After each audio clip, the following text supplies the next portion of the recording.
वैद्यकीय क्षेत्रात उल्लेखनीय कार्य केल्याबद्दल आपणास समाजरत्न पुरस्कार देऊन गौरवण्यात आल्याबद्दल प्रथम आमच्या चॅनेलच्या वतीने आपले हार्दिक अभिनंदन। थोडक्यात आपला परिचय सांगून आपण वैद्यकीय क्षेत्राकडे कसे वळलात आणि वैद्यकीय शिक्षण कुठे व कसे झाले काय सांगा। नमस्कार सर, खूप चांगला प्रश्न विचारला। मी डॉक्टर श्री हरी राजा मुडगेवार, सचिव वैद्यकीय संस्था मुखेड आणि संचालक आधार डायग्नोस्टिक सिटी सेंटर मुखेड। मी जामचा रहिवासी असून माझं पहिली ते चौथीचं हे शिक्षण जिल्हा परिषद शाळेत जामला येथे झालं आणि 5वी ते 10वीचं शिक्षण हे नीतिनिकेतन विद्यालय जामला झालं आणि त्याच्यानंतर 11वी-12वीला मला 11वीला अहमदपूरला नंबर लागला होता महात्मा गांधी कॉलेजवर। बट मी घर कधी सोडून राहिलो नाही, त्यामुळे मी 11वी आणि 12वी हे जवकोट म्हणजे इथे करायचं ठरवलं आणि 11वी आणि 12वीचं शिक्षण माझं जवकोट या ठिकाणी झालं। त्याच्यानंतर मला MBBS साठी मी फॉरेनला गेलो आणि माझं MBBS तिथं मी ॲब्रॉड कंप्लीट करून दिल्ली या ठिकाणी MCIची जी स्क्रीनिंग टेस्ट असते ती पहिल्या अटेम्प्टमध्ये पास केली आणि तदनंतर मी PGचं प्रिपरेशन चालू केलं। हैदराबाद येथे म्हणजे उस्मानिया जनरल हॉस्पिटलमध्ये इंटर्नशिप केली व त्याच्यानंतर PGची एंट्रन्स दिली आणि त्या एंट्रन्समध्ये कराड येथे MD रेडिओलॉजी जी की टॉपची ब्रँच आहे त्याच्यामध्ये मला नंबर लागला आणि माझं मी भाग्य समजतो की त्या कॉलेजमध्ये मला शिकायला भेटलं आणि MDचे 3 वर्ष खूप चांगले गेले आणि आम्हाला जे गुरुजन लाभले तिथले जे HOD होते खूप चांगले होते आणि त्यांच्या मार्गदर्शनाखाली मी शिकलो आणि युनिव्हर्सिटीचा गोल्ड मेडलिस्ट म्हणजे टॉपर ठरलो आणि त्याच्यात गोल्ड मेडल संपादन केलं आणि तदनंतर मी बरेच म्हणजे कोर्सेस केलेले आहेत। जसं की आता आपल्या गावाकडे यायचं म्हणजे आपल्याला म्हणजे अद्ययावत नॉलेज असणं गरजेचं आहे, त्यासाठी मी फिटल मेडिसिनचा कोर्स चेन्नई येते म्हणजे 3D 4D अद्ययावत सोनोग्राफी कशी करायची त्याच्यामध्ये फेलोशिप केलं, त्यात मी टॉप ठरलो। त्याच्यानंतर डायबिटीसमध्ये मी फेलोशिप केलेला आहे। PG diploma in medico legal system हे 2 वर्षाचा कोर्स मी पूर्ण केलेला आहे आणि आता मी सध्या LLB करत आहे म्हणजे माझे आता 5 सेमिस्टर झालेले आहेत आणि मागच्या 3 सेमिस्टरमध्ये म्हणजे सेकंड, थर्ड आणि फोर्थ सेमिस्टरला मी कन्झिक्युटिव्ह 3 वेळा मी गोल्ड मेडल संपादन केलेलं आहे आणि मुंबई विद्यापीठात सर्वप्रथम आलेलो आहे आणि हे सगळं सांभाळत मी समाजकारण पण करत आहे। सर मला सांगा, आपण वैद्यकीय क्षेत्राकडे कसे वळलात आणि का वळावं वाटलं? सर मी 10वीपर्यंत असं होतं की माझे बाबा म्हणायचे ह्याचं काही होऊ शकत नाही किंवा एक ॲव्हरेज स्टुडंट होतो आणि तेव्हापर्यंत माझे गोल्स काही नव्हते की बाबा आपल्याला काहीतरी RTO ऑफिसर बनावं, मिलिटरी बनावं, पोलीस डिपार्टमेंटमध्ये जावं, असे बरेच अपेक्षा होत्या।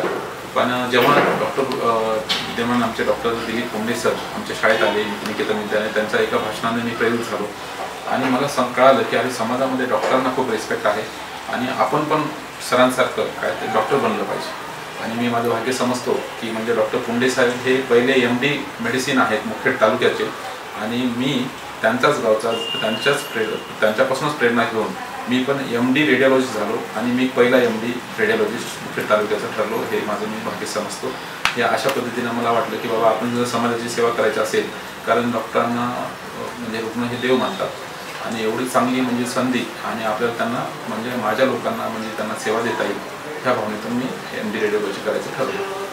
आपण वैद्यकीय क्षेत्रात काम करताना गरजू व गरीब रुग्णांना कशा पद्धतीने सेवा केली काय सांगा? सर मी आता खूप ह्याच्यामध्ये कसं की माझं अगोदरपासून ध्येय होतं की आपण गिव्ह बॅक टू सोसायटी ही पॉलिसी मी खूप स्ट्रॉंगली बिलीव्ह करतो आणि जसं मी सांगितलं की कोंबडे सरांनी खूप मेहनत करून त्यांनी जे नाव कमवले आणि जेव्हा मी MBBS झालो, MD झालो, मी सरांना नेहमीच भेटलो आणि सरांनी मला नेहमीच म्हणजे त्यांनी खूप अप्रिशिएट केलं आणि सरांचं तर म्हणणं होतं की बाबा तू 2017ला माझं जेव्हा MD झालं तू ये आणि आपल्या जनतेची सेवा कर।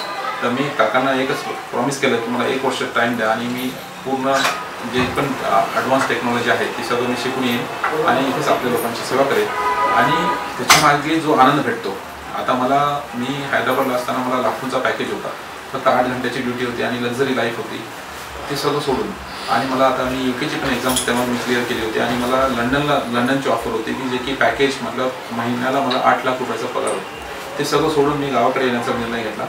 माझे तर सिनियर म्हणजे जे एम्सला होते ते म्हणे अरे तू डोक्यावर पडलायस, मुखेडसारख्या डोंगराळ भागात तू चाललायस, म्हणजे तू फॉरेनला होतास, दिल्लीला होतास, हैदराबादला होतास, आता तुला लंडनची ऑफर आहे आणि ते सगळं सोडून तू गावाकडे चाललायस, तू डोक्यावर पडलायस बोलला तो। तर मी हसलो आणि दादांना सांगितलं की दादा मी इथे राहणार, माझ्या लोकांची सेवा करणार कारण कसं आहे, मला काय वाटतं की आपल्या एका पेशंटला म्हणजे डिजिटल एक्सरे पण होत नव्हता. एक सोनोग्राफी करायचं झालं तर नांदेडसारख्या ठिकाणी जावं लागत होतं. तर ही गोष्ट मला माहीत होती आणि मी पहिला MD तालुक्याचं झालो पाहिजे आणि माझ्या लोकांची ही सेवा करायची मला जी संधी लाभेल ह्याचं मी सोनं केलं पाहिजे हे मला माहीत होतं. आणि मी त्याच्यासाठीच इथे आलो.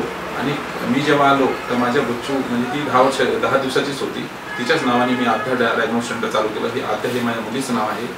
आणि मी जेव्हा आलो ना, इथं पीक कोविडचा म्हणजे सीझन होता. म्हणजे 9 तारखेला म्हणजे 9 जुलै 2020 रोजी मी इथं सेंटरची सुरुवात केली.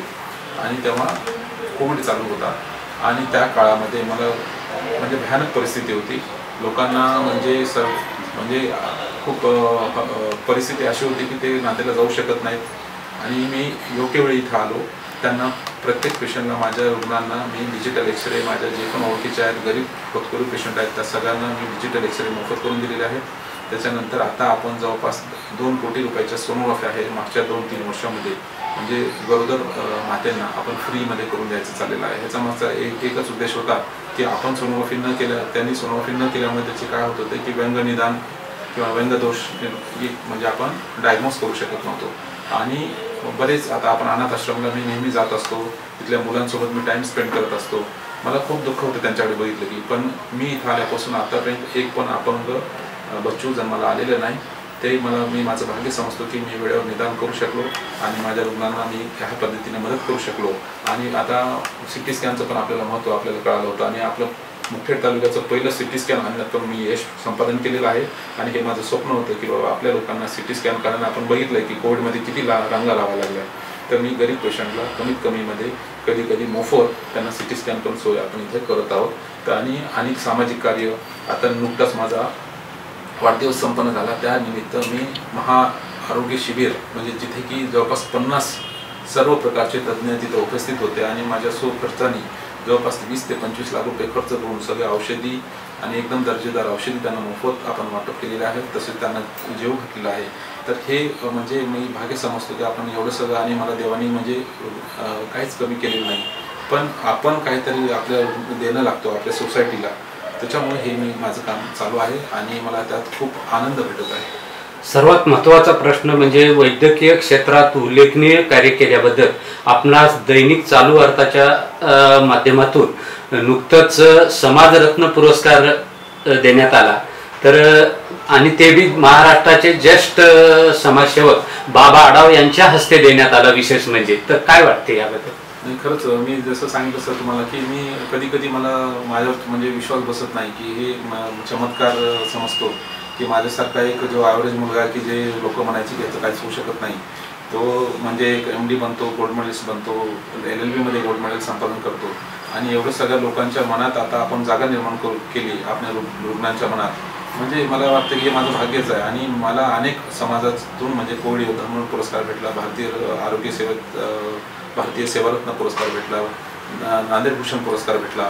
आणि आता दैनिक चालू वार्ता म्हणजे महाराष्ट्र कॅटेगरीमध्ये आरोग्य विभागातून मला जो म्हणजे समाजरत्न पुरस्कार म्हणजे देण्यात आला. आणि त्याच्यात ते पण म्हणजे ज्येष्ठ समाजसुधारक डॉक्टर बाबा आढाव त्यांना मी खूप मानतो. अशा म्हणजे थोर माणसाकडनं मला हा म्हणजे जो पुरस्कार भेटला मला खरंच मी खूप धन्य झालो. आणि हे मी तिथे बोलून पण दाखवलेलं आहे. आणि बाबा आढाव साहेबांचे आणि पूर्ण दैनिक चालू वार्ता म्हणजे संपादक DS लोखंडे साहेबांचे व तसेच तिथे म्हणजे उपस्थित मान्यवर होते. दगडूशेठ हलवाई यांचे संस्थेचे अध्यक्ष तिथे उपस्थित होते. अनेक दिग्गज मान्यवर होते. प्रोफेसर लक्ष्मण हाकेजी उपस्थित होते. तर मला म्हणजे खरंच मी भाग्य समजतो की बाबा अशा थोर म्हणजे समाजसुधारक डॉक्टर बाबा आढाव यांच्या हस्ते मला हा पुरस्कार भेटला. आणि माझं म्हणजे हे एक नशीब आहे की बाबा मला ह्या पुरस्कार त्यांच्या हस्ते प्राप्त झाला. आपणास मिळालेल्या पुरस्काराचे श्रेय कोणाला द्या काय? सर मला हा जो पुरस्कार मिळाला ह्याचं मी पूर्ण श्रेय माझ्या आईवडिलांना देऊ इच्छितो व माझ्या गुरुजनांना, माझे लाभलेले सगळे गुरु आणि तसेच म्हणजे ह्याच्यात खूप सिंहाचा वाटा असलेले म्हणजे माझे पेशंट्स, माझे रुग्ण आणि तसेच माझे सर्व मुखेड तालुक्याचे डॉक्टर मंडळी ह्या सगळ्यांना ह्याचं श्रेय जातं. आणि मी डायग्नोस्टिक सेंटर चालू करताना 3 लोकांनी मला इथे मदत केली. ते म्हणजे डॉक्टर विद्यमान आमदार डॉक्टर तुषार राठोड साहेब व तसेच हिमगिरे सर आणि डॉक्टर दिलीप कुंडे सर या तिघांनी पण मला सेंटर उभारण्यात मदत केली होती आणि ह्या पुरस्काराचं सर्व श्रेय हे सर्वांनाच मी देऊ इच्छितो आणि त्यात माझं कुटुंब आणि माझे पेरेंट्स यांना हे प्रामुख्याने त्याचं श्रेय जातं. शेवटचा प्रश्न, वैद्यकीय क्षेत्राबरोबरच एक सामाजिक बांधिलकी म्हणून पुढील आपल्या कार्याची वाटचाल कशी असणार आणि रुग्णाची सेवा करण्याची यापुढे काय प्लॅनिंग असणार, कशी सुविधा द्यावी? खूप चांगला प्रश्न विचारला सर. मी इथं जेव्हा मुखेडला आलो ना सर, फक्त डायग्नोस्टिक सेंटर, सोनोग्राफी, एक्सरे करावा असं भावना होती. पण इथं आल्यानंतर मला कळालं की आपल्या रुग्णांना विचारांना मी आता दररोज एक अपेंडिक्स फुटलेला किंवा अपेंडिक्स रप्चर किंवा ओव्हरीचा टॉर्शन असे अनेक म्हणजे इमर्जन्सी डायग्नोसिस आपण करून देतो. पण त्याचं निदान केल्यानंतर पेशंटला असा प्रश्न पडतो की ऑपरेशन करायला तर जायचं कुठं, तर ते बिचारे गरीब असतात. त्यांना इथून नांदेडला जा, नांदेडला तिथे ऑपरेशनचा खर्च, हैदराबादचा खर्च त्यांना न झेपणार आहे हे मला कळून चुकले. तर मला एक मनामध्ये अशी भावना निर्माण झाली की आता त्यांच्यासाठी आपल्याला काहीतरी करणं गरजेचं आहे. आता त्याच्यामुळे आपण इथं व्हिजिटिंग डॉक्टर्स म्हणजे मी आता हैदराबाद, आता माझे कॉन्टॅक्ट्स एवढे वाढलेले आहेत, एवढे माझे चांगले मित्र आहेत की ते स्पेशलिस्ट, सुपर स्पेशलिस्ट आहेत. त्यांनी माझ्या एका म्हणजे रिक्वेस्टवरती ते बिचारे इथे येऊन आता व्हिजिट देत आहेत. जसे की आता स्किनचे स्पेशलिस्ट आहेत, MS 2 सर्जन आहेत, त्याच्यानंतर आता MD पल्मोनॉलॉजिस्ट आहेत, न्यूरो फिजिशियन आहेत, असे अनेक तज्ज्ञ लोकांची व्हिजिट आपण इथे चालू केलेली आहे आणि गोरगरिबांची सेवा आपण करत आहोत, जेणेकरून आपल्या पेशंट्स म्हणजे रुग्णांची ये जा वाचेल आणि त्यांचं म्हणजे जे नुकसान होत होतं आणि तिथे गेल्यानंतर त्यांना खूप जास्त फीस लागायची, तर इथं आपण अल्प दरामध्ये त्यांना आपण ही सेवा आपण उपलब्ध करून देत आहोत. आणि भविष्यामध्ये की बाबा आपल्याला जमेल तसं म्हणजे मल्टी स्पेशालिटी चॅरिटेबल हॉस्पिटल आपण इथं मुख्याला काढू, जेणेकरून आपल्या रुग्णांना त्याच्या थ्रू म्हणजे त्यांना कमीत कमीमध्ये किंवा अल्प दरामध्ये किंवा मोफत त्यांना छोटे मोठे सर्जरीज, ऑपरेशन म्हणजे हरण्याचं असेल, हायड्रोसिल असेल, अपेंडिक्स सर्जरी असेल, ती मोफत कशी आपण करून देता येईल ह्याच्याकडे माझी वाटचाल असणार आहे. आणि एक जाता एक प्रश्न विचारतो सर, भविष्यात राजकीय सेवेतून समाजसेवा करण्याचं मानस आहे का? सर खूप छान प्रश्न तुम्ही विचारलात. मला काय वाटतं की मी जसे की आता आपण महाराष्ट्रात आपण जन्मलेलो आहे आणि म्हणजे ही माझी कर्मभूमी आणि जन्मभूमी दोन्ही आहेत. मला काय वाटतं की समाजकारण हे खूप मोठं म्हणजे काम आहे आणि मी समाजकारणात खूप स्ट्रॉंगली बिलीव्ह करतो. पण आता मी डॉक्टर म्हणून एवढीच मी रुग्णसेवा करू शकतो आणि माझ्याकडनं जेवढं होतं 100% मी देऊन आणि मी करत आहे. पण जेव्हा आपण लार्जर ॲस्पेक्टवर विचार करतो किंवा जास्त लोकांना जर आपल्याला सेवा द्यायची असेल तर तुम्हाला एक राजकारणात येणं पण गरजेचं आहे आणि जर योग्य संधी मिळाली तर नक्की आपण त्याचं आणि लोकांनी जर म्हणजे माझ्या जनतेने जर बोललं की त्यांची हाक असेल की सर तुम्ही आलं पाहिजे डॉक्टर साहेब आणि आमची सेवा करा, तर नक्कीच आपण त्याचा विचार करू आणि तिथं पण आपण 80% समाजकारण आणि 20% राजकारणच करणार आणि लोकांचं म्हणजे जेणेकरून आपल्याला फायदा होईल. माझ्या लोकांसाठी हे मी जीवन अर्पण केलेलं आहे आणि मी त्यांची सेवा, ते समाजकारण असेल, राजकारण असेल किंवा माझी वैद्यकीय सेवा तर चालूच आहे आणि ही अविरत सेवा 24 आवर्स त्यांना असणार आहे आणि जर तशी संधी मिळाली तर नक्कीच मी त्याचा विचार करेन. धन्यवाद सर, तुम्ही आमच्या चॅनलला मुलाखत दिल्याबद्दल. आपल्या पुढील वाटचालीस आमच्याकडून खूप खूप शुभेच्छा. Thank you so much sir. आणि तुम्ही दोघांचं पण म्हणजे न्यूज 9 मराठी आणि सह्याद्री न्यूज आणि तुमचं विशेषतः सर तुम्ही दोघांचं पण आभार मानतो आणि मी थांबतो. जय हिंद, जय महाराष्ट्र.